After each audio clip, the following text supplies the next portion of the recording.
Todavía se ve. Debe salir. Escóndete, escóndete. Ya está. Bueno, voy a avanzar. Vamos con la ruta entonces del día de hoy. La primera parte va a ser un fundamento teórico experimental, la conceptualización, como ya lo hemos hablado. La segunda parte está destinada para el arreglo experimental con el que esperamos se puedan relacionar todas las cuestiones de la teoría a la práctica, de cómo somos capaces de hacer un setup sencillo y poder ponerlo a funcionar con la mentoría adecuada y entender qué es lo que hay a nivel experimental detrás de la parte física, bien, y la conceptualización.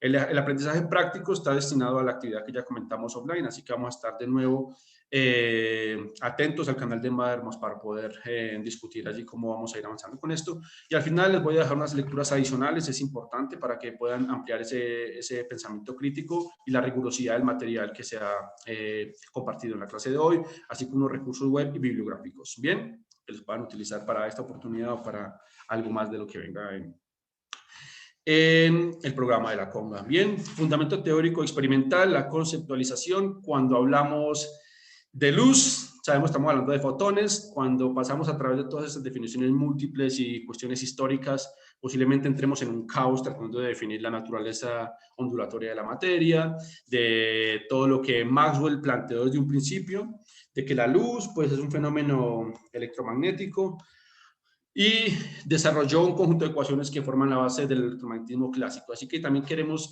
tratar de clasificar o abordar ese tema de los fotones, pues vamos a entender de que si vamos por el electromagnetismo clásico o el electromagnetismo moderno, pues vamos a tener diferentes aproximaciones. Bien, así como dijo Dios, ecuaciones de Maxwell y se creó la luz. Bien, así que en este sentido empezamos a recordar un poco todo esto, los cursos de electrodinámica, donde las ecuaciones de Maxwell nos permitían abordar bien ese tipo de fenómenos de interacción de la luz con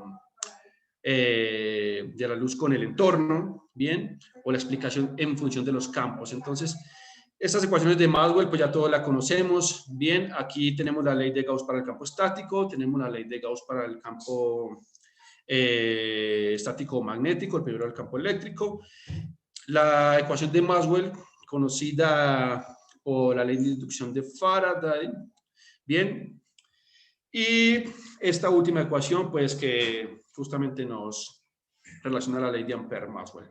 Entonces, desde este punto de vista de lo que es la aproximación del electromagnetismo clásico, pues naturalmente tenemos que ir a citar a lo que fue Maxwell. Bien, vámonos un poco más allá desde el electromagnetismo moderno. Aquí ya lo que estamos hablando es de cómo se describen las fuerzas mediante teorías cuánticas de campos, bien, y con el uso de la electrodinámica cuántica. Las interacciones entre partículas abordadas desde esta teoría cuántica de campos están mediadas por el intercambio de fotones, como ya lo habrán tenido con unas excelentes clases magistrales desde el principio con los otros profesores de la Conga.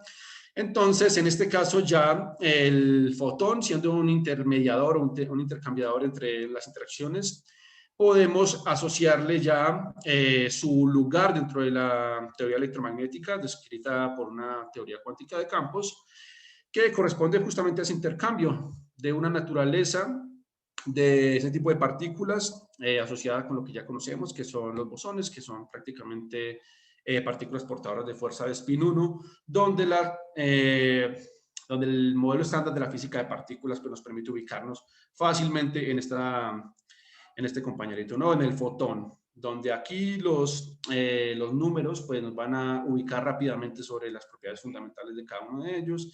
Sabemos de que el fotón tiene masa 0, tiene carga 0 y tiene spin 1, siendo categorizado o acomodado como un bosón de Gauss en el campo vectorial. Bien, entonces vamos de clásico a moderno, ahora vamos más metidos a lo que sería la teoría o la física de altas energías, la física subatómica. Aquí justamente es una partícula que se gana un espacio en el modelo estándar. Bien, es el cuanto de luz, es el responsable portador de la fuerza electromagnética, que es una de las 4 fuerzas fundamentales de la naturaleza. En este caso, pues entendemos de que las partículas interactúan a través de fuerzas causadas por campos. Bien, y estas fuerzas pues, están siendo transportadas, como ya lo acabo de comentar, por bosones. Ahora, desde el punto de vista un poco más romántico, lo llamo yo, bien, es como nosotros podemos percibir la luz. Podemos simplemente hablar lo típico de cómo se describe esto en función de la longitud de onda, de la frecuencia, de dónde lo vemos.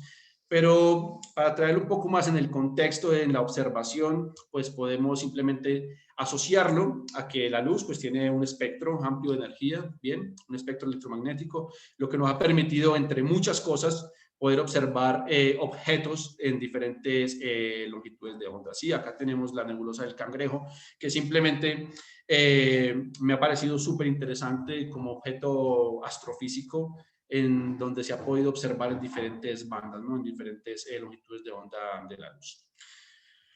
Bueno, podemos hablar de fotones, de qué son los fotones, pero nos permitiremos también preguntarnos de dónde pueden provenir fotones, dónde encuentro luces de fotones. Bien, uno de los principales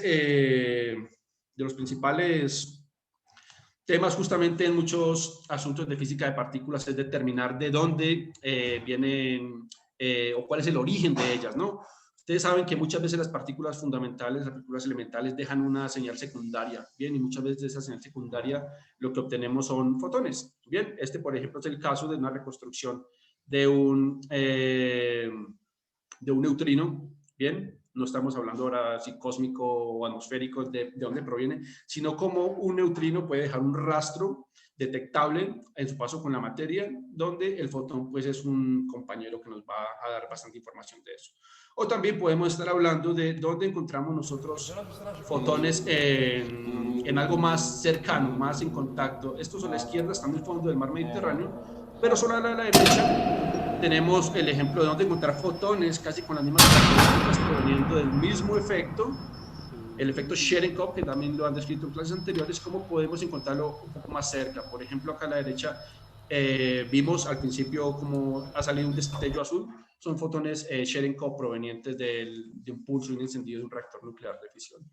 Bien, son fuentes naturales, podemos encontrar también fuentes artificiales, así que fuentes naturales de fotones podemos llevarlo en el caso de materiales con los que nosotros trabajamos, de lo que están hechos los sensores. Bien, la mayoría de sensores o con los que trabajamos actualmente son sensores basados en semiconductores. La recombinación del par hueco y electrón en semiconductores, como lo podemos ver acá sobre la izquierda en el caso de un LED, pues la recombinación produce una señal detectable de luz, digamos, ¿no? Estos son dos tipos de elementos de sensores ópticos que nosotros solemos utilizar, los LEDs, bien, aplicaciones pues son bastantes, ahora vamos a mirar rápidamente eso. Y sobre la derecha voy a pausar aquí solamente el video para no consumirnos bastante tiempo en lo fundamentalmente importante. Y tendremos aquí sobre la derecha un ejemplo de lo que sería también la obtención de fotones de manera artificial a través de láseres, ¿no? Los láseres permiten, entre otras cosas, obtener luz de forma coherente, bien, o sea, no tenemos un desorden en las longitudes de onda de los fotones, y de esa forma, pues, concentrando el componente activo del láser, pues podemos nosotros simplemente obtener una emisión coherente de ese tipo de luz. Bien, así que estamos hablando de un terreno de la fotónica donde justamente todo lo podemos categorizar o clasificar en la generación y aprovechamiento de luz. Bien, y otras formas de energía radiante, donde no solamente es la luz la que nos importa, no es solamente el origen, sino que también estamos hablando de, aparte del origen y de que yo entienda físicamente de dónde vienen, cómo los detecto, porque esto es muchas cosas de lo que pasa en la naturaleza, ¿no? Sé que existe, pero no lo veo. Entonces, ese tipo de cosas, luz que se puede ver, luz que no se puede ver, luz que es resultado de una señal indirecta, pues debemos tener elementos que nos permitan poderla medir, poderla detectar, poderla estudiar y poder descubrir cosas y luego en un proceso pues transferir a la sociedad. Bien, entonces es hablar de tener la comprensión de las fuentes, el origen, la detección, que son los sensores, y la instrumentación asociada, porque como hemos inferido de pronto hasta este momento en la clase, pues no solamente funciona así de magia, ¿no? O sea, tenemos que tener una cantidad de componentes entrelazados, asociados, para poder dar lugar a una señal detectable que podamos interpretar con las herramientas estadísticas necesarias. Bien, eso en cuanto a las fuentes. Bien, cómo interacciona la luz, ya esto también lo han visto seguramente, así que voy a tratar de ir rápidamente. Si aún así hay alguna inquietud que persista en el tiempo, pues pueden en algún momento hacerla. Bien, ¿cómo interacciona la luz? Pues conocemos que hay varios mecanismos a través del cual la luz interacciona con la materia. Bien, de los más principales tenemos el efecto fotoeléctrico. Bien, es un efecto muy común. Bien, la dispersión Compton, la tenemos aquí representada sobre el lado derecho, y en la parte inferior la producción de pares. Bien. Bueno, el efecto fotoeléctrico es el que en realidad me interesa en este momento profundizar un poco más, así es que es sobre el cual voy a ir para completar el fundamento teórico y experimental en la clase de hoy, con miras a la parte práctica que vamos a realizar.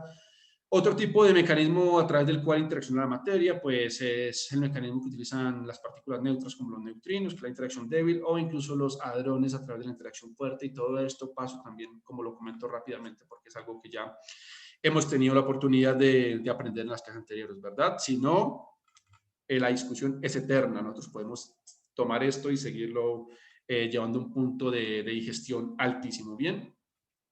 Perfecto. El efecto fotoeléctrico constituye uno de los principales efectos usados en la tecnología de sensores ópticos. Súper sencillo. Lo que sucede es que tenemos un fotón que viene a colisionar con un átomo, con una superficie.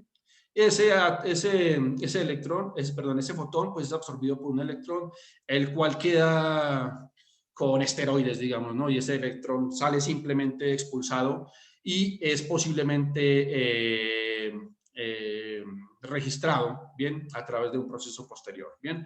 Algunas veces cuando hablamos de efecto fotoeléctrico simplemente hablamos de un átomo, hablamos de un metal, de una superficie, y hablamos de algunas cosas claves relacionadas a la naturaleza del material, pero no simplemente es eso, ¿no? Nosotros podemos hablar de un efecto fotoeléctrico directamente con una partícula, con un átomo, y allí es donde en realidad pues tenemos una comprensión un poco más amplia de esto.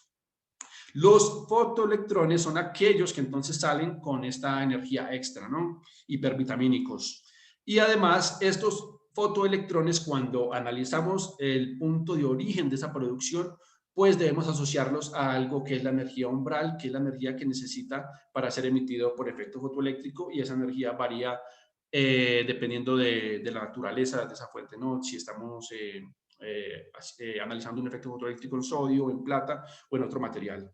Bueno, este es el principal legado que Albert Einstein nos ha dejado, aparte, bueno, o reconocido, ¿no? Porque cuando pensamos en Albert Einstein decimos muchas veces y la gravitación y la relatividad y todo lo demás, sí, pero recordemos que ese premio Nobel que se le dio a Einstein en el 21, pues básicamente fue compartido por esos avances teóricos que él contribuyó a la ciencia, pero fundamentalmente asociados también con el descubrimiento de la ley del efecto fotoeléctrico. Bien. Perfecto. Fenomenológicamente, el fotón va a interactuar con un electrón ligado en el átomo, y el fotoelectrón energético es emitido desde una de las capas ligadas, así que no vamos a obtener simplemente electrones por emitirlo con cualquier luz. Esto no va a depender tanto del flujo, sino de las propiedades de la luz como tal. Bien, la frecuencia con la que esa luz ejerce sobre el material, y esa dependencia o esa respuesta por parte de la superficie o por parte del átomo que está recibiendo esa radiación. Así que podemos pensar que si iluminamos una superficie de potasio con luz en el rojo, corrida hacia el rojo, pues entonces no vamos a poder tener electrones. Bien. Y para determinadas frecuencias o longitudes de onda, como la podemos tener aquí, bien, pues vamos a tener una respuesta del medio un poco más generosa en cuanto a esa señal. Así que estamos pensando de que los regímenes de baja luz son justamente los regímenes donde nosotros prácticamente enfocamos nuestro estudio de detección. Bien. Balanceando un poco el fenómeno físico que tenemos a través del efecto fotoeléctrico, lo que vamos a tener es la ecuación de Einstein. Esta ecuación de Einstein lo que relaciona la energía cinética de este fotoelectrón con dos cantidades fundamentales, ¿no? Lo que sería la frecuencia o la energía, más bien, de la luz incidente, y una cantidad H que está relacionada con el material, y es la energía de enlace del fotoelectrón en la capa original, también conocido como la función de trabajo del material o la energía umbral. Bien, esto pues naturalmente nos puede permitir obtener ciertas cantidades de interés en el efecto fotoeléctrico, y como también puede servir como un input para poder estudiar los fenómenos posteriores en un sensor. Bien, Cuando tenemos fotones de alta energía, cuando tenemos fotones de rayos gamma, nosotros también podemos tener ciertos fenómenos asociados e incluso un poder de penetración mucho más alto y pueden interactuar con capas mucho más internas del átomo como tal. Bien, en este caso, pues ya esos fenómenos pueden empezar a explicarse como unos fenómenos de absorción, bien, igual con interacción fotoeléctrica, que puede dar lugar a una vacante en una de las capas ligadas en el átomo. Como ya estamos hablando de esa interacción y esa absorción que tiene ese fotón por parte del electrón, podemos traducirlo a el fenómeno de absorción, cuando en realidad pues puede pasar a ser parte de esa energía del electrón, o cuando el fotón simplemente pues desvía su trayectoria. Así que hay dos fenómenos que dentro del conocimiento que tenemos de óptica, bien, de los fenómenos de la luz, de la absorción y la dispersión, pues se pueden también asociar a estas interacciones fundamentales. Bien, Compton podemos estarlo asociando a ese cambio de dirección y la producción de pares y la absorción justamente y el fotoeléctrico justamente al fenómeno de absorción. Así que puede explicarse esto de lo que ya, por ejemplo, podemos suponer una atenuación, bien, esa atenuación exponencial de las de fotones puede describirse a través de esta relación que tenemos aquí, donde el X va a representar la longitud del camino en el material o en el espesor, y el I de X, o sea, esa intensidad que tenemos aquí, aunque no le tengo el de X, pero pues mi de X en función de esta longitud, pues es la intensidad que vamos a registrar nosotros para las de fotones en una posición determinada, bien, donde pues un valor inicial I sub 0 va a ser justamente en esa posición I0, bien, donde se va a medir esa intensidad. Y aquí lo importante es observar este coeficiente, ¿no? Este coeficiente mu, que es el coeficiente de absorción, muchas veces también relacionado con coeficiente de atenuación de masa, donde nos permite indagar sobre las propiedades que tiene como tal el material sobre el cual está incidiendo el fotón. Bien, y viene expresado también en términos de este mu, que es el coeficiente de absorción sobre la densidad del material. Bien, por lo tanto tenemos estas unidades como las vemos acá. Tener entonces esta atenuación del axis exponencial nos lleva a poder interpretar esa probabilidad que tenga de absorción del fotón por la materia y viene dada por la suma de las secciones eficaces que ya se conocen, por la sección eficaz del fotoeléctrico, del Compton y de la producción de pares.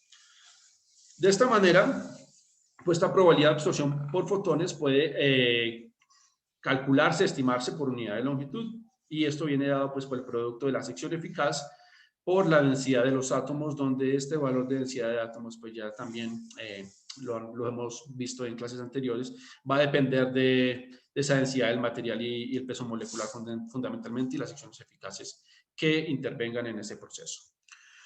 Entonces, el efecto fotoeléctrico y la producción de pares, como lo habíamos dicho, está asociado a un fenómeno de absorción completa, bien, de energía de los fotones, y el Compton, pues, asociados a parte absorbida y parte dispersada, por lo tanto, podemos expresar los coeficientes en esos términos. Bien, para completitud de la explicación, pues simplemente tenemos este coeficiente de absorción de masa sumado por las tres componentes que tenemos aquí, esta de absorción, esta de fotoeléctrica y esta de pares para el coeficiente de absorción de masa, y un coeficiente de atenuación, pues donde va a depender de la dispersión, que sería pues incorporar la componente del efecto Compton.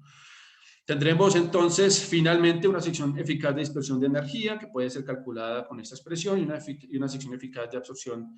Perdón, el primero es dispersión de energía, que puede ser calculada con esta expresión, por eso tenemos aquí el Compton scattering, y una sección eficaz de absorción de energía, como lo tenemos aquí, como una diferencia entre ese Compton que no se absorbe y el Compton que sí se absorbe. Bien, esta gráfica de acá simplemente es para poder terminar de hacer un merge, de poder fusionar aquí lo que hemos acabado de revisar a nivel teórico, y son cosas que se pueden calcular.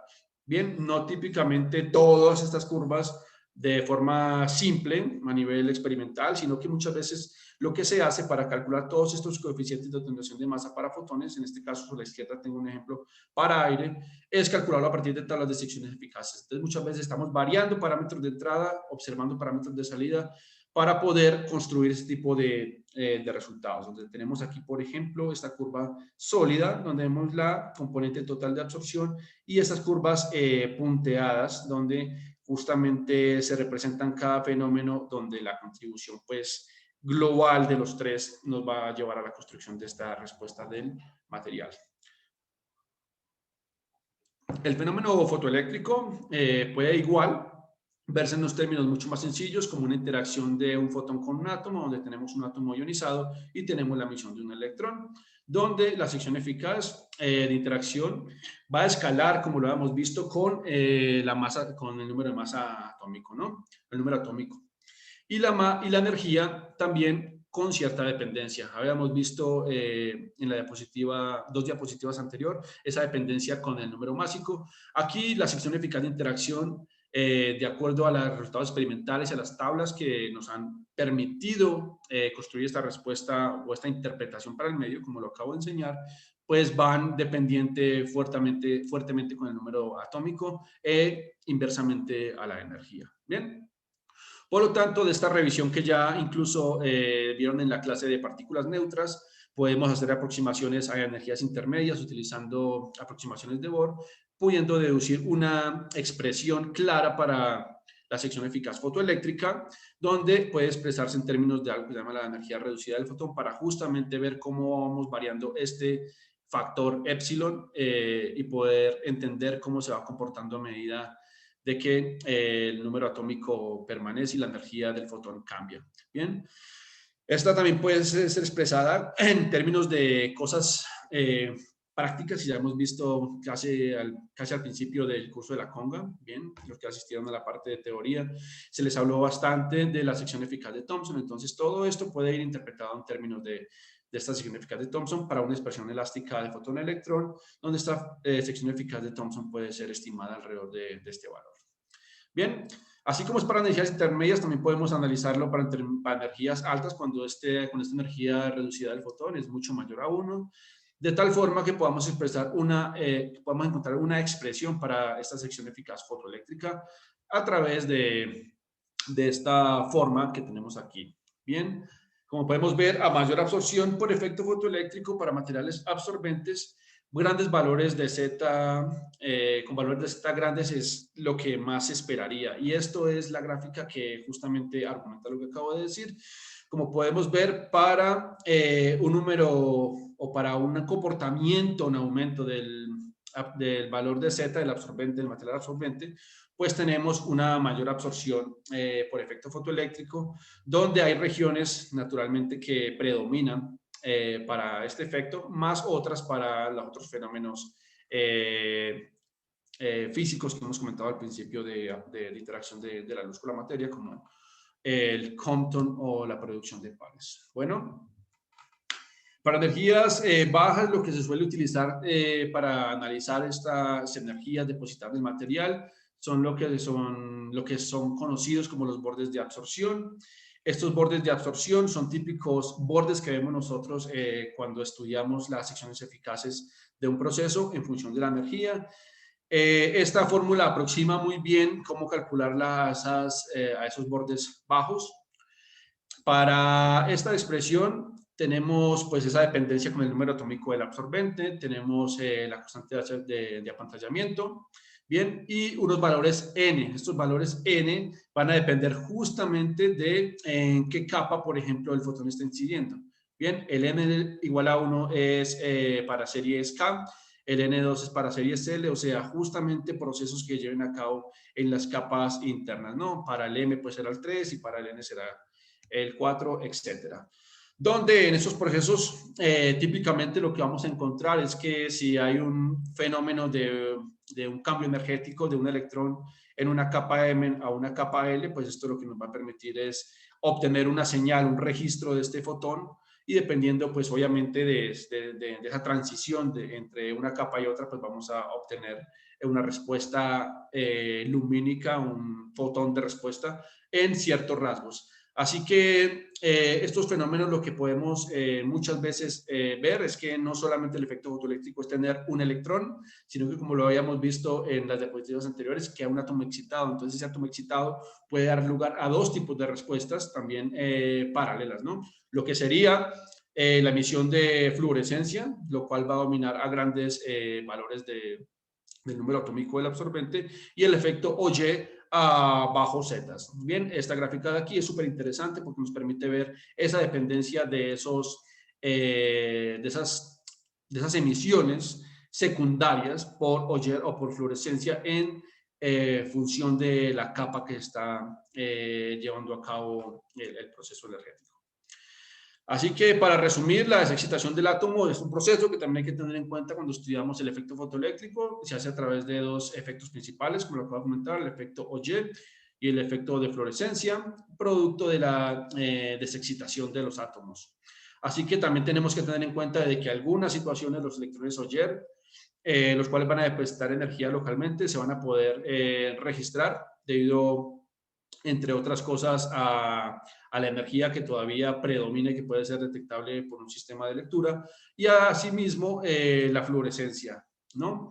Entonces, esta fluorescencia, pues la vamos a poder registrar también. Además, tiene un rango más largo del proceso, o sea, desde el momento en que se genera hasta el momento que se absorbe. Por lo tanto, podemos tener mucho más chance de verla. Bien, así que para cerrar esta parte del fundamento teórico, como asuntos claves del efecto fotoeléctrico o como mensajes claves para llevar a casa, pues básicamente podemos dejarlos en 8. Bien, el efecto fotoeléctrico es difícil de tratar rigurosamente debido a la complejidad de las funciones de onda de Dirac para los electrones atómicos. Esto a nivel teórico puede complicarse lo que quieras. Bien. Otra cuestión importante es que el efecto fotoeléctrico puede dominar a bajas energías o domina a bajas energías los rayos gamma. El efecto fotoeléctrico conduce a la emisión de fotoelectrones por la materia cuando la luz incide sobre ellos. La energía máxima que puede recibir un electrón en cualquier interacción es la constante de Planck por la frecuencia de ese fotón. Bien, los electrones solo son emitidos por efecto fotoeléctrico si el fotón alcanza o supera un umbral de energía. Por otro lado, es importante también tener en cuenta de que un electrón libre no puede absorber toda la energía del fotón incidente. Este es el resultado justamente dentro de todos los análisis físicos de la necesidad de conservar tanto el momento como la energía. En esta misma dirección es importante justamente tener en cuenta que la sección eficaz para la emisión de fotoelectrones, por ejemplo, de la capa K es mayor que la de la energía de la capa L, y esto también es resultado de la necesidad del átomo de conservar o de verificar o de cumplir con los principios de conservación de momentum y la energía. Y finalmente, comentar como asunto clave alrededor del efecto fotoeléctrico el que este efecto viene acompañado de la emisión de rayos X o electrones Auger, bien, que es proveniente pues del fenómeno de desexcitación del átomo que queda después de la interacción del fotón con el mismo. Bueno, perfecto. Aquí ya hemos revisado a grandes rasgos y muy rápidamente, si hay preguntas al respecto, vayan haciéndolas por el chat o vayámoslas dejando para dentro de un ratito simplemente que termine esta parte del fundamento experimental. Y asimismo, lo que ya les he promovido, cuando ya tengamos la oportunidad de interactuar a través del Madermos, pues vamos a poder ir con muchísima más profundidad, o por lo menos hasta el punto en que en realidad nos quede absolutamente claro todos estos fenómenos que involucran el efecto fotoeléctrico, la radiación de luz y materia. Bueno, ahora vamos para la parte experimental. O sea, bien, entiendo más o menos, o entiendo muy bien, o en el momento tengo algunas dudas, pero puede que se nos dé más fácil interpretarlo muchas veces de la parte experimental. Algunas veces cuando somos estudiantes, todo en el tablero lo vemos muy abstracto, ¿bien?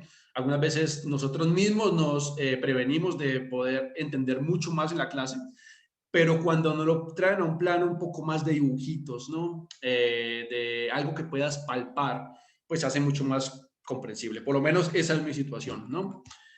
Entonces, esta parte fue justamente pensada para ello. Bien, entendemos esa parte teórica. Ahora, ¿cuáles son las explicaciones experimentales? ¿O para qué sirvió eso? ¿O hasta qué punto nosotros nos lo encontramos día a día? Bien, entonces aquí viene algo importantísimo que es cómo nosotros aprovechamos esos fenómenos, aprovechamos en concreto el efecto fotoeléctrico para algo que sirva, digamos, para algo que nos permita ir más allá de la comprensión en el aula, de la comprensión en la biblioteca, sino en la vida real y en nuestro ejercicio como científicos, como ingenieros y como personas muchas veces, ¿no? También entender por qué funciona todo. En este caso, pues vamos a abordar primero algo rápidamente acerca de sensores ópticos de tipo tubo, ¿bien? Lo que son los fotomultiplicadores o tubos fotomultiplicadores.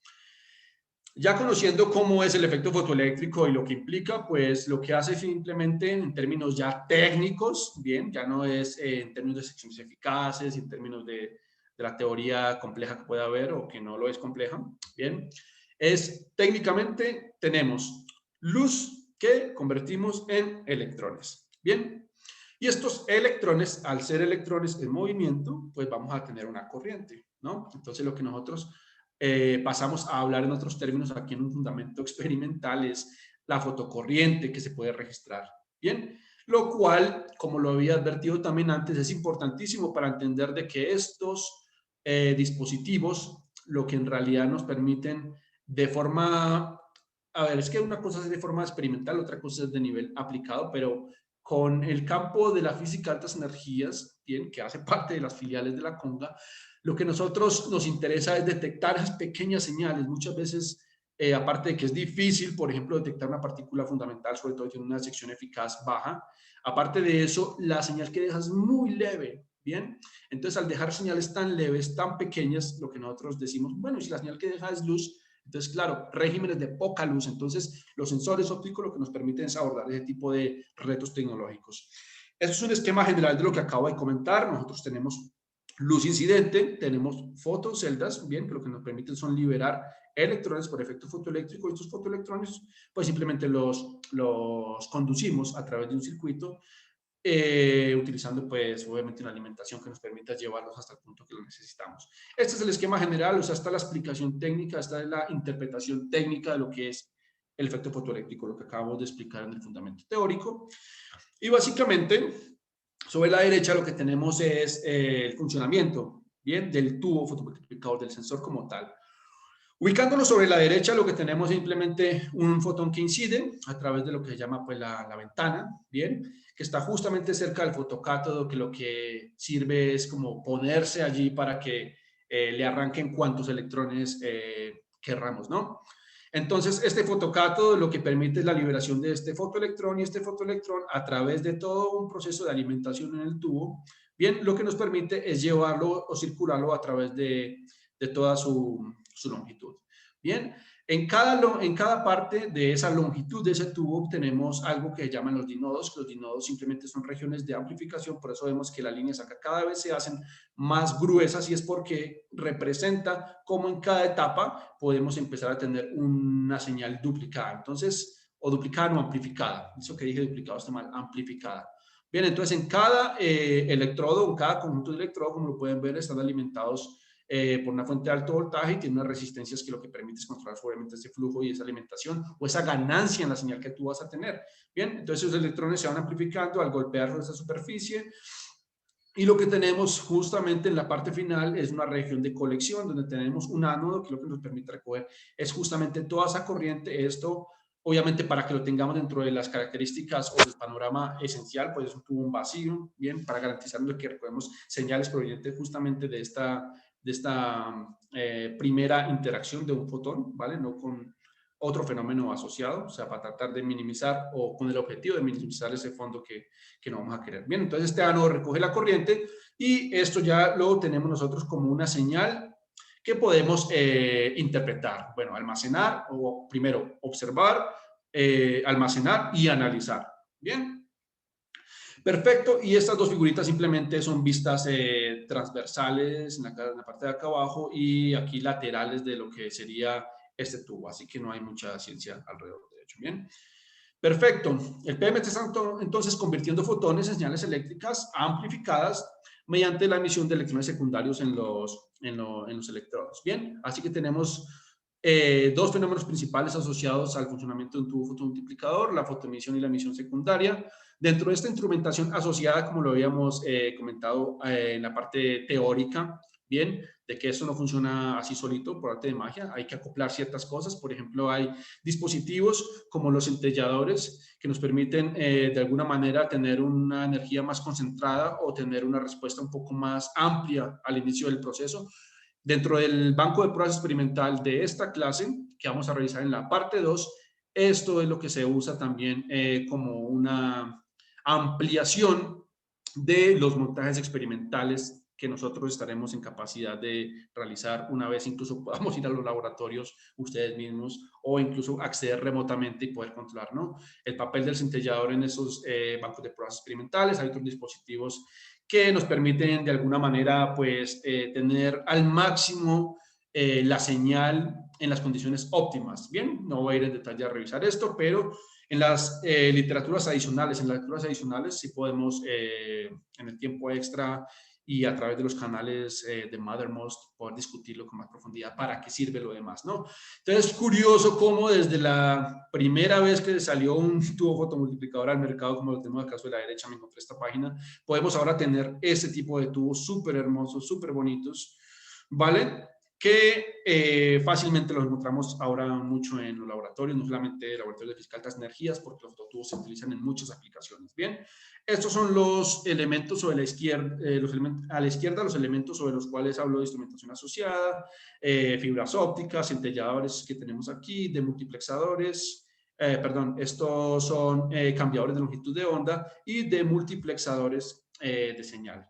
Bien, así que todo esto es como si se empezara a acoplar a todo el tubo fotomultiplicador, al sistema en función de la aplicación y simplemente tener un setup, digamos, un banco ya como lo que tenemos aquí experimental donde podamos hacer todos los juegos que nosotros queremos con este tipo de cosas, ¿no? Aquí, por ejemplo, está acoplado el centellador, este es un centellador pues cilíndrico, pero el que vamos a tener en el banco de pruebas experimental nuestro es un centellador cuadrado. Bien. Esto con todo lo que ya acabo de explicar, pues alimentamos, tenemos señales y tenemos nuestro computadorcito que nos permite a nosotros almacenar lo que necesitamos. Bien, esto es un poco de lo mismo. La fotocorriente se amplía desde el fotocátodo, bien, o sea, desde allí mismo donde nosotros podemos empezar a controlar ese flujo de corriente y aquí es importante considerar ya propiedades del material, bien, o sea, que el cátodo fotoemisivo o el fotocátodo es importante porque allí es donde el efecto fotoeléctrico hace su papel, ¿no? O sea, tenemos una función de trabajo asociada a ese metal. En los fotomultiplicadores tenemos un metal de tipo alcalino, bien, mezclados de diferentes formas, diferentes composiciones, sustratos, para poder lograr crear pulsos en cantidades grandísimas, ¿no? Millones de electrones que pueden llegar a ser registrados. Hay algunos factores tanto de diseño como de composición, como de estructura de los sistemas de detección de tubos, de fotomultiplicadores de tubos que afectan el desempeño. Hay varias cosas. Esos divisores de voltaje, pues porque supondrán de que la amplificación no va a ser la misma. Hay otras más asociadas a su naturaleza inherente, como las características espectrales, donde uno de los que ya más posiblemente conozcamos es la eficiencia cuántica. Bien, hay otros factores, digamos, relacionados en cascada con estas características espectrales, bien, como son el papel que juega los materiales de la ventana o los materiales del fotocato y la composición. Y aquí solamente quiero parar un momentico para poder entender ya más, más en detalle, con más profundidad, las implicaciones del efecto fotoeléctrico en los fototubos y es la composición justamente del fotocátodo. Si tenemos un material bialcalino o multialcalino, ¿cómo pueden cambiar, por ejemplo, propiedades espectrales como la eficiencia cuántica? Y es justamente lo que tenemos acá.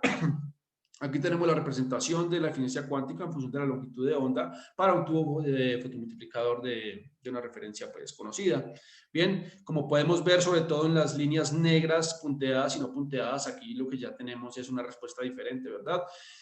Para ese tubo fotomultiplicador, o sea, un impacto en una característica o temporal o espectral, ¿no? En este caso, pues una característica espectral es la eficiencia cuántica, donde la eficiencia cuántica, pues a nivel técnico podemos calcularla de esta manera. A su vez, la eficiencia cuántica, pues es dependiente de otras cantidades como la sensibilidad radiante y todo esto, pero justamente mi papel aquí en este momento con esta parte de la clase es que podamos asociar cómo el material, o sea, cómo la función de trabajo del material, la cual está asociada al efecto fotoeléctrico, en realidad nos implica un asunto técnico importante en la selección de un buen sensor de tubo. Bien.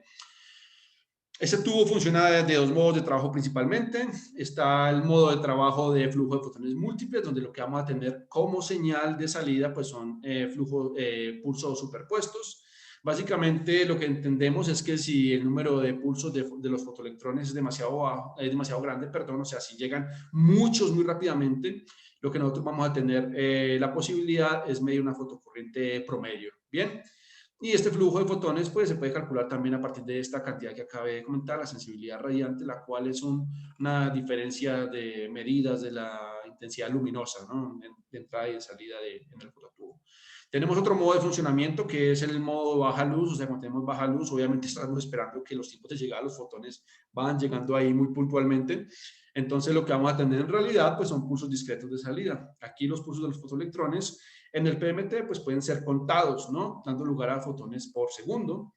Y ese método de detección se denomina conteo de fotones. Así que ya viene acá la parte estadística importante para entender ese funcionamiento, que es la estadística de conteo. Bien, así que yo creo que ahora mismo, como también han estado repasando cosas del curso de estadística, pues no les va a ser muy raro entender o relacionar, por ejemplo, las distribuciones de Poisson o las binomiales o las gaussianas con el efecto de conteo de fotones en un tubo, en un sensor. Bien, algunas aplicaciones, pues muchas aplicaciones, yo simplemente comento rápidamente como para que esto vaya empezando a entrar un poquitico en materia. Hay aplicaciones de tubos en equipamiento médico, incluso dispositivos PET que son muy conocidos, que también funcionan con otro tipo de fotosensores de silicio, o incluso con aplicaciones que les exigen un poco más de rigor, más de la parte mecánica que de la parte de fotónica, como puede ser la inspección de pozos petroleros, donde nosotros podemos acoplar una sonda resistente mecánicamente a altos choques y altas temperaturas para poder inspeccionar esto. No soy muy de la parte de hidrocarburos, hasta cierto punto, como lo pueden de pronto suponer, soy más del lado de producción de energía nuclear, digamos, limpias, bien, desde mi especialidad, pero es importante esto porque hasta cierto punto podemos incluso plantear a la necesidad inherente todavía de extraer hidrocarburos, a esa dependencia, de justamente hacerlo de una forma menos agresiva con el medio ambiente. Bien, pero por otro lado, que nos relaciona más a la conga, está lo que podemos hacer desde el campo de física de altas energías. Por ejemplo, en física experimental de neutrinos, que es lo que yo trabajo, pues tenemos un tubo fotomultiplicador, como el que les he enseñado, que puede empezar a tomar una forma un poco más marciana. Bien, un acoplamiento de tubos fotomultiplicadores, electrónica y todo en un módulo óptico mucho más grande, compuesto de muchos más fotomultiplicadores. En este caso es un módulo de 31 fotomultiplicadores, que incluso nos podemos complicar más la vida y organizarlos en una unidad de detección. Bien, donde empezamos a sumar múltiples fotomultiplicadores, señales que vienen de muchas direcciones que podemos multiplexar, bien, que eso es uno de los objetivos principales de los tubos. Y asimismo, puedes construir una unidad de detección, un bloque de construcción en experimentos de altas energías, bien, por ejemplo, en el que yo trabajo, en KM3Net, este bloque de construcción correspondería a 115 lineecitas de estas, por lo tanto estaríamos hablando de una red tridimensional de 64.000 fotomultiplicadores en el fondo del mar, que nos va permitiendo poder detectar señales secundarias de neutrinos que vayan pasando a lo largo del volumen del detector de diferentes naturalezas. Bien. Por otro lado, tenemos los sensores de silicio, bien, los fotomultiplicadores de silicio o de semiconductores, que ya han tenido incluso acá con la presencia de la profesora Reina Camacho, estudiar a un nivel de detalle mucho más alto del que les voy a compartir rápidamente aquí. Recordemos que estos fotomultiplicadores de silicio son simplemente matrices de alta densidad de fotodiodos, de avalancha o APDs, ¿vale? O APDs en inglés, los cuales pueden ser operados en modo Jaeger. Los APDs o los fotomultiplicadores de silicio, los silicon PMs, pues no solamente tienen ese nombre, muchas veces tienen diferentes nombres, apellidos y todo, otros para que no se les haga muy raro en el momento que lo vayan a encontrar, seguramente eso ya lo tienen controlado y todo, pues son los fotodiodos de avalancha de fotones sencillos o los de fotones múltiples que son los MPPC. Bien, aquí sobre la derecha un poquitito como esa representación. Sabemos el funcionamiento básico de un APD. Un APD pues un semiconductor a base de silicio, contiene unión PN. Por un lado tenemos la región P, bien, que está dopada positivamente con que está dopada positivamente, y tenemos una región N que es dopada negativamente, donde justamente la región que comparten este tipo de dopajes son áreas donde hay una zona de carga, ¿no? Donde podemos nosotros simplemente utilizar el efecto de alimentación a través de lo que podría ser equivalente al PMT, al ánodo y al cátodo, y poder realizar esa recolección de carga. Bien, el proceso sencillo: pasa una incidencia de fotones en el diodo, como lo podemos ver sobre esta parte de aquí, después pasa a través de la capa de óxido de silicio, es digamos, un material típico que podemos encontrar en estos dispositivos. Luego pasa a través de la capa N y la capa P, entra a la zona de carga, y en esta zona de carga pues se produce básicamente ese movimiento de electrones libres y huecos, donde ya los llevaremos a la migración en la parte del cátodo y podemos obtener una lectura de ese tipo de interacción. Bien. Estos fotomultiplicadores de silicio funcionan en matriz, bien, pero cada matriz tiene un componente, un píxel, un elemento básico que contribuye a esa señal, ¿no? Entonces, ese elemento básico es una combinación de fotodiodos de avalancha que funcionan en modo Geiger, y las resistencias de quenching, que también pues ya deben saber cómo se acoplan en este sistema, y de hecho también vamos a verlo rápidamente en las explicaciones que nos va a dar el profesor Denis en los videos que han sido preparados para la clase. Varios píxeles entonces se conectan eléctricamente, como lo podemos ver sobre esta imagen de acá, se disponen en 2D y pueden empezar a formar esas matrices, ¿no? Esto ya es el esquema circuital, ¿cómo se dirá? Circuito, ¿no? El diagrama del circuito como tal que opera en la matriz de fotodiodos de silicio, donde tenemos la oportunidad pues de extraer una señal de toda la interacción. Esto. Bien, tienen varias propiedades interesantes, tanto los fototubos como los fotomultiplicadores de silicio, cada uno cumple un papel fundamental. Muchas veces te preguntan cuál es mejor, no se trata de qué es mejor, sino cómo se complementan ellos también. Bien, y en función de la aplicación, regímenes de alta luz, regímenes de baja luz, si sirve más para una respuesta en energía o en distancia.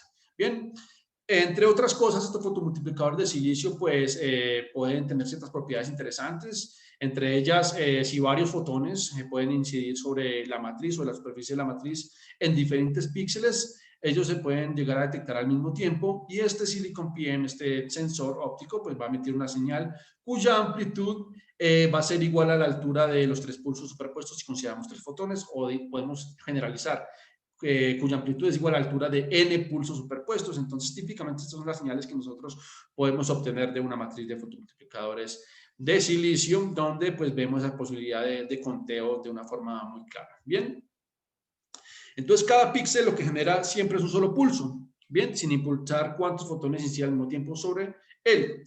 Y de esta manera, pues, hay algunas limitaciones como tal cuando, por ejemplo, nosotros consideramos las aplicaciones determinadas tanto en el campo de la física de partículas o no, y una de ellas es la linealidad de salida. O sea, no es una respuesta lineal como lo podemos acabar de suponer, sino que esa linealidad pues, va a ser fuertemente dependiente con el aumento de fotones que inciden sobre la matriz. Bueno, aplicaciones de nuevo, variadas, muchas, eso también lo podemos encontrar en la bibliografía que les dejo, en las lecturas adicionales. Me quedo con 2 aplicaciones muy comunes, una de ellas es el equipamiento médico. Bueno, perdón, sí, ya lo había hablado, pero solamente quería como volverlo a comentar porque son aplicaciones, así mismo como su aplicación en sistemas de conteo de partículas, que son versátiles con respecto también a lo que los PMT son capaces de hacer. Pero bueno, 2 aplicaciones de los Silicon PMs, sencillas, rápidas, de hecho con mucho auge contemporáneamente, pues las mediciones de distancias, un sistema que se permita acoplar para medir distancias como lo tenemos en esta imagen, lo cual pues obviamente representa una utilidad innegable en el tránsito, por ejemplo, vehicular, ¿no? Y por otro lado, todo este boom que hemos tenido en el último año acerca de la computación cuántica y la criptografía. Sin embargo, en aplicaciones fuera de lo cotidiano, más metido con nosotros los raritos en la ciencia, el estudio de física de altas energías de nuevo, podemos también encontrarlos en sistemas de neutrinos.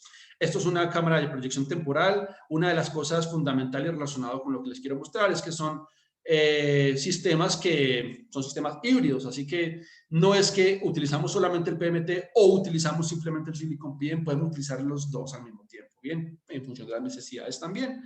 Y tenemos la posibilidad en este tipo de cámaras de estudiar, por ejemplo, decaimientos raros. Este experimento NEXT justamente está hecho para relacionar o para detectar desintegraciones doble betas y neutrinos, para lo cual la resolución espacial, que la da muy bien los fotomultiplicadores de silicio, es importante, asimismo como la distribución o la resolución energética, perdón, bien, porque el tipo de pulsos que espera, el tipo de señal que se espera, pues es muchísimo, incluso más finita, mucho más de detalle en la resolución, o sea, mucho más dependiente de la resolución. Bueno, para finalizar esta parte experimental, pues bien, conocemos la parte de las implicaciones técnicas del fenómeno fotoeléctrico, pero ahora, ¿qué pasa cuando todo eso está controlado y necesitamos estudiarlo? Bien, entonces estos elementos de estadística básica se los quiero dejar porque son los 3 modelos específicos de relevante utilidad para lo que nosotros vamos a estudiar en en fenómenos de detección de luz. Bien, que básicamente es una estadística posoniana de conteos. Pero las posonianas, como lo han estudiado en la clase de datos, pues dependen de ciertos parámetros de comportarse de una manera u otra. Bien, así que esa relación con la distribución binomial es importante para recordar rápidamente una distribución binomial. En una distribución binomial generalmente puede aplicarse a procesos que tengan una probabilidad constante, por ejemplo, que salga cada vez la misma probabilidad. Es importante considerarlo dentro de las distribuciones binomiales, o sea, nos pueden facilitar la vida, así sea muy engorroso para cuando tenemos muestras muy grandes, ¿bien? Pero dentro de los parámetros principales de las distribuciones binomiales tenemos dos que son, uno, el N, que es el número de ensayos, que también se llaman extracciones, eventos u observaciones, y por otro lado, el P, ¿vale? La probabilidad de acierto para cada observación, evento, extracción o ensayo. Así que de acuerdo a la acumulación de eventos en el tiempo, lo que nosotros vamos a tener, pues, es una función de distribución de probabilidad, lo recordamos, ¿verdad? En este caso, entonces podemos entender esa distribución de probabilidad para contar cierto número de eventos físicos que nos puedan interesar. Así que hay una función de distribución de probabilidad esperada asociada con ella, como la tenemos aquí, y factores importantes a la hora del análisis estadístico de datos, como es entender de que la función esté normalizada correctamente, poder extraer el valor medio esperado, la varianza y la desviación estándar. Bueno, ahora estamos con la distribución de Poisson. Esa distribución de Poisson es una simplificación de la distribución binomial si la probabilidad de acierto P es pequeña, o sea, si tenemos una probabilidad pequeña, lo que nosotros podemos simplemente a partir de la distribución binomial es llegar a una expresión de este tipo, donde justamente nos interesa conocer esta función de distribución de probabilidad, la PDF esperada, y aquí tenemos un ejemplo de cómo sería para cierto parámetro fijo, ¿bien? O no parámetro fijo, más bien para varios, para generalizados, digamos, ¿no? Pero solamente representamos aquí, pues no para confundir un poco esto, sino cómo esa variable fundamental de medida puede darnos en el dominio de la PDF, me refiero. Bueno, asimismo, puedes entender la normalización de la función, la desviación estándar, el valor medio esperado para la poissoniana y la varianza esperada calculadas de las expresiones o extraídas las expresiones que tenemos aquí, donde hay un factor muy importante, sobre todo en este estudio o en este trabajo con fotosensores, que es la tasa media de observaciones. Estamos contando fotones, recuerden, un fotón, un fotón, un fotón, un fotón, o un fotón que es una convolución de diferentes pulsos de salida. Entonces, en este caso, lo que tenemos simplemente es que la distribución poissoniana nos permite a nosotros relacionar esas tasas medias de los conteos de observaciones a través de ciertos valores asociados a la PDF, como el PN, ¿bien? Que es simplemente el valor medio esperado de esos pulsos, esa tasa media de observaciones. Por último, tenemos la distribución gaussiana, ya la conocemos, una distribución muy bonita, muy simétrica, y esta simplemente es una simplificación adicional que es permitida desde la poissoniana si la tasa media de observaciones es grande, ¿no? Entonces, cuando tenemos tasas de observaciones grandes, cuando tenemos este valor de PN muy grande, lo que tenemos simplemente es que la poissoniana puede expresar una gaussiana, y eso es lo que muchas veces encontramos cuando el conteo de fotones es grande, y por eso siempre decimos, esperamos que salga una gaussiana de allí, porque pues es un conteo a grandes escalas, ¿no? Entonces, tenemos de nuevo la función de distribución de probabilidad, la PDF esperada, y asimismo lo que tenemos pues es una representación en función de lo que parámetros podemos asociarle a esa PDF, como el valor medio esperado, como la varianza esperada, como la desviación estándar y obviamente teniendo en cuenta la función de normalización, perdón, la condición de normalización. Y para finalizar esta parte de estadística que se acopla al fundamento experimental, que relaciona con el fundamento teórico, es algunas recomendaciones en el camino que nos suele pasar a nosotros cuando analizamos datos, ¿no? Esto incluso muchas veces me suele venir ocurriendo a mí cuando me pongo con estos análisis de datos y tiene que ver con el uso correcto de los estimadores, ¿no? Todos estos son estimadores estadísticos, ya que es importante entender, por ejemplo, cómo ciertos comportamientos de la desviación estándar o las varianzas equivalentemente con la relación que tienen. Es importante limitar su uso, bien, o sea, saber cuándo sí, cuándo no. Por lo tanto, podemos aplicar ese tipo de expresiones como la raíz del número de la tasa de conteos o del valor medio esperado, solo si ese valor que va a representar pues efectivamente un número contado de observaciones, ¿no? Por lo tanto, no va a aplicar a casos, por ejemplo, de tasas de conteos como tal, sino el conteo de observaciones, no las tasas, sino el conteo. A eso me refiero, ¿bien? Tampoco aplicar directamente al considerar sumas o diferencias de cuentas, a promedios de cuentas independientes y cualquier cantidad que se derive de una manipulación de esas cantidades iniciales, ¿bien? Y además, una vez podamos al menos estimar la media, estimar la varianza, estimar la desviación estándar, pues aquí lo que importa es si estamos tratando con diferentes datasets o si conjuntos de datos o si estamos tratando con valores equivalentes a diferentes bienes, a diferentes medidas sobre el sistema, pues considerar cómo tratarlos, ¿no? La suma, la resta, la división, la multiplicación, pues va a venir con un tratamiento de fórmula de propagación de errores importante que no puede evadir ningún físico experimental. Bien, perfecto. Como último, y creo que en función del tiempo, vamos a ir también muy rápidamente sobre esto. Posiblemente si hablo de la aplicación online, perdón, en línea, bueno, web, me refiero, eso es lo que usaba la palabra web, ¿no? Si hablo de la aplicación web, vamos a tener allí un movimiento raro con la resolución de la pantalla, según me acaban de comentar ustedes al principio, entonces voy a tratar de explicarlo bien, pero vamos a dejar justamente las indicaciones para que cada uno pueda llevar a cabo esta última parte. Y es el punto final de la cuestión del objetivo desde el fundamento experimental y teórico que quiero dejarles aquí en esta clase. Y es cómo, después de tener claro el fenómeno, de tener claro la parte técnica, de tener clara la parte estadística, ahora nosotros cómo podemos llegar de algún modo a predecir eso que nosotros queremos buscar.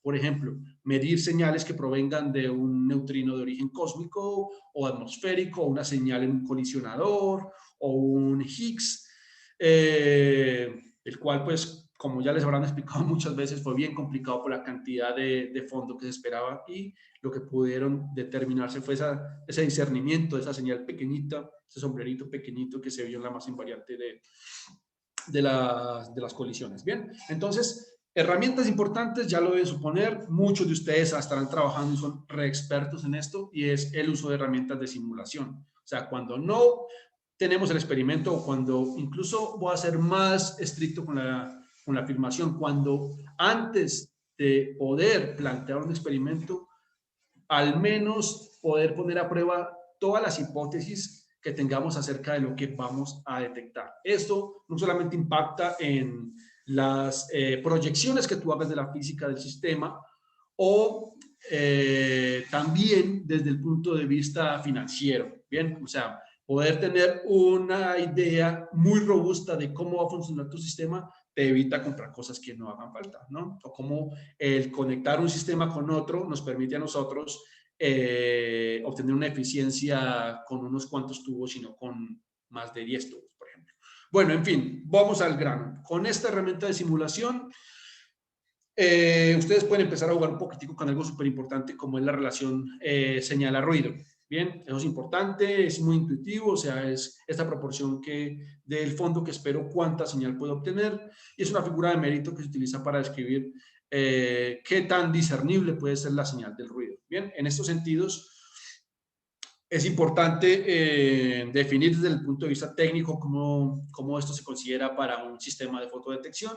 En aplicaciones de detección de luz, nosotros podemos definirlo fundamentalmente, aquí lo subrayo fundamentalmente porque las formas o el aspecto que tienen estas fórmulas a medida de que consideramos ciertos elementos inherentes de operación del detector o incluso del sistema de detección, pues varían. Pero fundamentalmente esa relación entre señal y ruido puede calcularse de esta manera, bien, como tenemos aquí.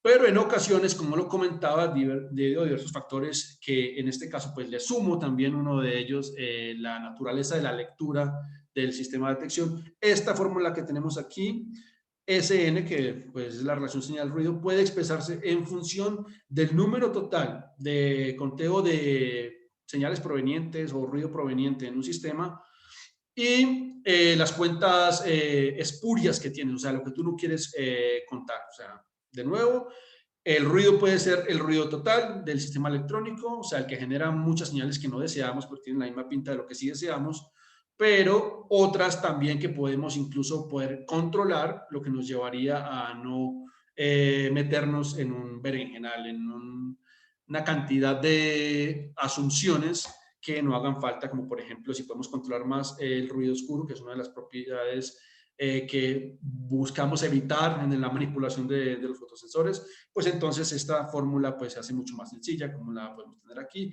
Están funciones de la resolución, de la estadística y de la electrónica asociada, ¿no? Eso podemos llegar a ese tipo, entre otras cosas, con la manipulación estadística, haciendo una combinación eh, de los ruidos que se obtienen, por ejemplo, por cuentas oscuras y fotoseñales. O sea, todo el tratamiento y una combinación del root mean square, estadísticamente de la raíz cuadrada media de estas cantidades, pues nos llevaría a esto. Bien, demasiado explicación para algo tan sencillo como simplemente hablar de la combinación del RMS de las señales que se provienen, pero bueno. Esto es algo importante dentro de lo que quiero también finalizar la clase en señales. Bien, ¿dónde encontramos esto en física de altas energías? En muchos experimentos, de hecho, que muchos colaboradores de la Conga participamos, como en Atlas, en CMS, en KM3Net, bien, en Pierre-Roger. Entonces, estos sistemas de fototubos, de fotodetección, nos los encontramos casi en todos los experimentos y esta compañía es una de las que mejor provee de fotosensores a nuestro campo de conocimiento. Bien, esta es la herramienta que les quería hablar. Aquí, si entran en este link offline, ya dejémoslo offline, podemos encontrar algo como esto. Aquí simplemente lo que podemos empezar, algo que no es simplemente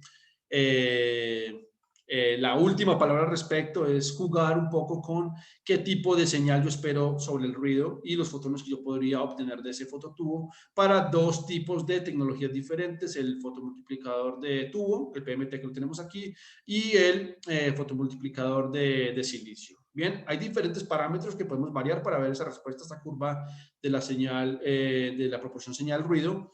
Bien, que están asociados pues básicamente con la detección de esos fotones, con la longitud de onda a través de la cual, la cual incide a través del fototubo y golpea en el fotocátodo, lo que esperaríamos como pulsos no necesarios o molestos para el sistema de detección. Y otra cosa importante que es esa capacidad de conteo, ¿no? Entonces la resolución temporal es importante. Entonces jugar con esos parámetros nos llevaría a construir estas curvas. Podemos básicamente no ir a algo tan estricto como lo que de pronto en ese momento pensaría que puede ocurrirle a uno, que es decir, ¿qué es mejor? ¿No? O sea, recuerden que esto es algo complementario. Entonces, ¿qué sistema se comporta mejor frente a ciertas condiciones? Entonces, una de las recomendaciones para jugar con esta herramienta de simulación es empezar a probar primero el PMT, ¿no? Entonces, variar, por ejemplo, los parámetros de la curva aquí al principio, variar los parámetros, ver y entender cómo esta proporción señal-ruido varía en función de los fotones que se detectan por segundo. Después, breve, jugar un poco con esta herramienta para el Silicon PM, bien, utilizando los parámetros que están asociados también incluso a los que se varían para el PMT. Y ahí sí podemos llegar a un punto de decir, bueno, ¿qué será mejor? PMT, Silicon PM y la aplicación. O sea, me es más útil colocar un tubo en un vehículo para medir estas cuestiones de distancias o un fotomultiplicador de silicio, ¿no? Y eso también puede aplicarse en una discusión a un sistema de física de altas energías.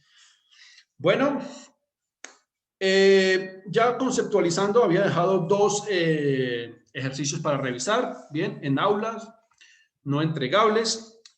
Vamos a dejar dos que sí son entregables, a eso les vamos a llamar ejercicios. Esto es un ejemplo, bien, para relacionar esa parte teórica. Sé que es muy sencillo para muchos de ustedes, pero hasta cierto punto también recordar o tener ese contacto con los números y con el esfero, pues es importante. Bien, uno de ellos que les planteo es asumir esto.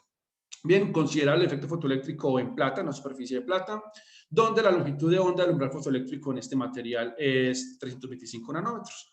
Podemos, por ejemplo, hacer cálculos sencillos, como calcular la velocidad del electrón liberado en la superficie de plata por esa luz ultravioleta. Bien, por una luz ultravioleta de 250 nanómetros, que sería como la más extrema de uno de lo que te esperas en el espectro ultravioleta, pues es amplio, ¿no?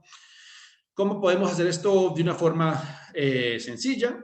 Bien, podemos pasar a recordar la relación de Einstein y de allí extraer la energía cinética del fotoelectrón T de acuerdo a la expresión. Aquí recuerden que tenemos el nu como la frecuencia del fotón, la frecuencia del fotón incidente, el nu sub 0 como la frecuencia umbral, de donde nosotros podemos partir de la energía correspondiente que se puede calcular para la ultravioleta, calculándola pues de una forma muy straightforward, muy simple, como la tenemos aquí. Bien, entonces podemos proceder a calcular esa energía para la ultravioleta, como podemos extraer aquí, y también la longitud de onda del umbral fotoeléctrico, que es este valor que tenemos aquí. Ahora simplemente pues tenemos la diferencia de los dos, que nos podría llevar a calcular esa energía cinética del electrón liberado. Por lo tanto, aquí tenemos que esa energía cinética pues, está alrededor de un electronvoltio, y haciendo uso de un poquitito más de formalismos, por ejemplo, del valor de la energía cinética del electrón, pues podemos traer simplemente esa velocidad de acá, ¿verdad? Tenemos este T, que es este mismo T, esta velocidad de acá puede ser extraída como este valor que especificó justamente en naranja. Bien, perfecto. Un ejercicio simple que nos ayuda a tomar datos y a echar cuentas y sobre todo a recordar cosas importantísimas, incluso en el manejo de unidades. Otro ejemplo de conceptualización, ya digamos desde el punto de vista experimental, también aquí para hacerlo justamente en el aula, no entregable, no hace parte de lo que yo les voy a dejar para entregarme y que está especificado en la página web del curso, es esta situación importante, ¿no? Con uno de los parámetros de operación de los fotosensores, que es la relación señal-ruido, y que también la herramienta de Hamamatsu pues, puede ayudarnos a interiorizar más, ¿no? En este caso, pues tenemos el uso de un detector de silicio para medir la intensidad de ondas de fotones de 150 kiloelectronvoltios. Nosotros encontramos en este planteamiento que la relación señal-ruido es de 300 y necesitamos interpretar o determinar el ruido introducido por la electrónica asociada. Bien, este ejercicio pues sencillo, lo que podemos primero hacer es calcular el ruido estadístico, el nivel de ruido estadístico, partiendo de la estimación de número de pares de carga generados, porque estamos hablando de silicio. Bien, suponemos que toda la energía incidente se absorbe en el volumen activo, simplemente pues por suposición, por abordar el ejercicio de una manera práctica, donde el número de pares de huecos de electrones generados de acuerdo a ciertas expresiones que incluso posiblemente durante el curso, durante los cursos de la conga ya lo hayan visto, parámetros asociados a al transporte en semiconductores, ¿no? Entonces podemos calcular ese número de pares de carga generados de acuerdo a esta relación que hay entre la energía depositada y esta función para el silicio. Por lo tanto, este valor del número de pares puede ser calculado. Bien, este es el valor. Y además, como nuestro objetivo es ir a través de el ruido introducido por la electrónica, la resolución de ese ruido, podemos ir a utilizar este valor que acabamos de obtener dentro de lo que esperaríamos desde una operación netamente estadística y no sistemática del dispositivo. Una fluctuación estadística, como lo mostré, y para eso también empleamos el tiempo en realizar estos elementos clave de estadística, es calcularla de acuerdo a esta expresión que tenemos aquí. Bien, entonces esta fluctuación estadística va a la raíz de f por n, donde n es el valor que ya acabamos de obtener para el número de pares de carga generados, y el f hace las funciones del factor de Fano para el silicio, donde el silicio y el germanio, pues este valor es aproximadamente igual a 0.1. De esta manera, esta fluctuación estadística para los pares de carga, pues obtendría este valor, ¿no? Ahora, nos importa sacar esa contribución del ruido. Bien, vamos directamente a la fórmula de señal ruido que había introducido al principio antes de la herramienta de simulación y extraemos este valor aquí para la contribución de ruido de la electrónica asociada. Bien, entonces despejando este valor de aquí, de esta fórmula, nosotros encontramos esta forma donde ya conocemos pues este número de n, esta relación S sobre n, mucho cuidado aquí que esta barra muchas veces asumiríamos de que es dividirlo, por lo tanto pasa a multiplicar y nos confundimos por eso es importante gastarle tiempo un poquitico a estos ejercicios de papel y lápiz para terminar de interiorizar todo. Bien, reemplazando los valores que ya hemos obtenido, pues simplemente obtenemos que esta contribución de la electrónica, pues simplemente está alrededor de 123 pares de carga. Bien, perfecto. En esta diapositiva, bien, que la pueden revisar offline, bien, tenemos el ejercicio de conceptualización. La idea es que puedan revisarlo con detalle en casa, puedan echar un poco las cuentas así en la misma dinámica que lo acabo de hacer y también pues sus dudas y sus inquietudes la puedan hacer por el Mattermost porque esto es un ejercicio entregable, es parte de lo que esperamos de la clase del día de hoy. Bien, no voy a pasar a leer el enunciado, ya pueden irlo ustedes haciendo con más calma. Esto es parte del exorcicio del día de hoy, exorcicio número 1. Y el exorcicio número 2, pues también es entregable. Bien, eso ya es un enfoque experimental y también tiene que ver con el ejercicio alrededor de las cuentas en un sistema de detección genérico. Bueno, perfecto. Antes de ir a revisar la parte de los arreglos experimentales del curso, pues me gustaría, bueno, lo habíamos hecho en el guión que hemos leído al principio, y era cuántos de ustedes han tenido la oportunidad de revisar los videos del profesor Denis.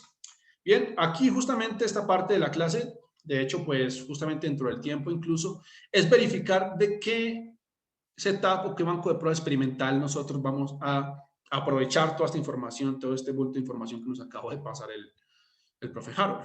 Bien, entonces este arreglo experimental básicamente pues es de los que esperamos tener operando en cada institución, pero ya de manera presencial sin necesidad de ver el fastidio por el COVID y todo lo demás, en cada una de las instituciones pertenecientes de la Conga. Bueno, voy a dejarles solamente esto para poder, digamos, invertir un poco de tiempo en dudas, inquietudes que tengan en el momento, si les parece y si es procedente con el orden del día. Y básicamente este banco de pruebas pues, nos explica en un video el profesor Denis cómo es el diseño experimental, después cómo se realiza la calibración del sistema y cómo es esa operación. Bien, así que si les parece de momento y tienen alguna duda o inquietud, no sé también la profesora Reina qué opina, si podemos pasar a una sesión así rapidita de preguntas, inquietudes, dudas y demás antes de pasar a ver los videos en conjunto. Claro, me parece muy bien. Ya Bueno. saben, pueden levantar la mano, pueden escribir en el chat, pueden abrir su micrófono, como lo deseen. Bueno, preguntas, muchachos.